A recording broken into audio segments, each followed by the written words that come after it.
বিএনপির ভারপ্রাপ্ত চেয়ারম্যান তারেক রহমানের স্বদেশ প্রত্যাবর্তন উপলক্ষে ৩০০ ফিট এলাকায় আয়োজিত সংবর্ধনা অনুষ্ঠানে যোগ দিতে নারায়ণগঞ্জ ১ আসনের ধানের শীষের মনোনীত প্রার্থী মোস্তাফিজুর রহমান ভূঁইয়া দীপুর নেতৃত্বে লক্ষাধিক মানুষের বিশাল মিছিল অনুষ্ঠিত হয়েছে।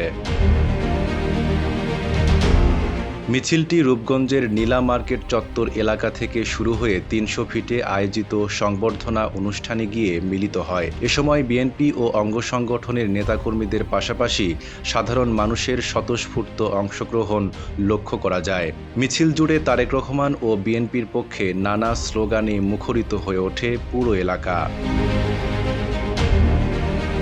নেতাকর্মীরা জানান, এই বিশাল উপস্থিতি তারেক রহমানের নেতৃত্বের প্রতি জনগণের ভালোবাসা ও আস্থার প্রতিফলন।